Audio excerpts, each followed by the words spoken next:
it's very difficult to get better and looking at your team and finding out how do we get better when you went 13-3 the year before.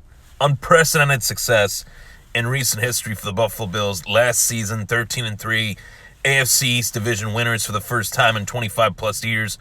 You ask yourself, if you're Brandon Beane, if you're Sean McDermott, how are we going to get better? In what ways can we get better? Because we didn't achieve the ultimate goal, which is to win a Super Bowl.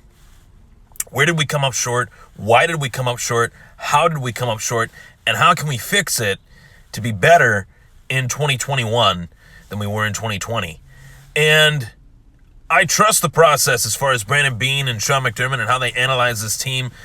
If I didn't, I would not only be a moron, I would be misinformed. Because you look at what they've done, obviously they have provided the Buffalo Bills unprecedented success, as I said from the top. But wondering how they would add to this team and make this team better is the big question heading into this offseason. Was the big question and is the big question now heading into the season with the additions that they have made. How much better will this team be this season in comparison to last season? I think something that will be much different this season compared to last season is that point of attack.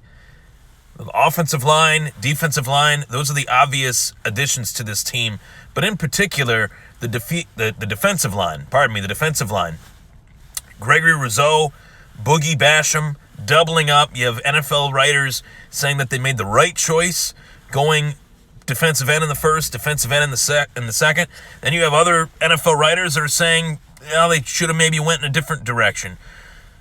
I think that the Bills made a beautiful, calculated decision to go with a defensive end in the first round and to go with a defensive end in the second round. It's a point of attack to add to that pass rushing position with who we already have on the roster, adding 2 rookie contracts at a premium skill position on defense in the defensive end. This defensive line is slated to be together for a long time. All things considered, they have to perform, right? But if they perform, this defensive line is together for the next 4 to 5 years. And that's something salary cap-wise that the Bills won't have to worry about at all, where we have Josh Allen's contract coming up in a couple years, Jermaine Edmonds' contract coming up in a couple years, and we won't have to worry about that defensive line. I think that Gregory Rousseau is far better than he's been given credit for.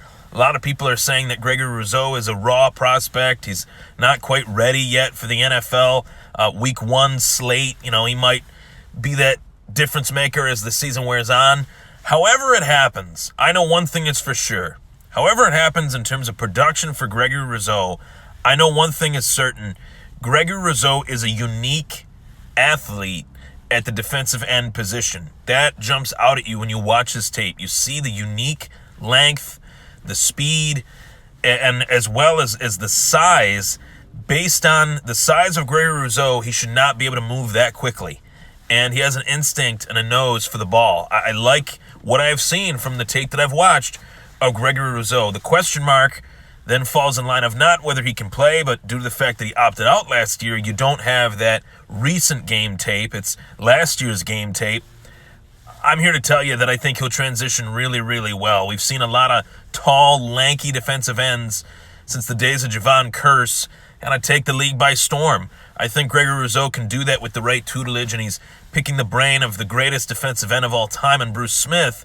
That should bode well for the early stages of his development. And then you go to Boogie Basham, a guy that I did not believe would be available in the second round, let alone late in the second round, for Buffalo to take. So the point of attack with Rousseau and Basham, these guys are going to be under the microscope. The pressure is on, but from all things considered that I have seen, those guys are ready for the challenge, and they're ready to not just take part, but take over, as I like to say, within one Bills drive. I'm very, very pumped up to see this Buffalo Bills defense look like they did in 2019 with a new added dimension in this pass rush in comparison to the defense in 2020. Our defense was bend but don't break in 2020. Our defense was dominant in 2019. If we can get that 2019 essence back on the defensive side of the ball, and mix it with our offense that we had last year, this team has all the makings of a Super Bowl champion. You heard it here first. Take care, everybody. Go Bills.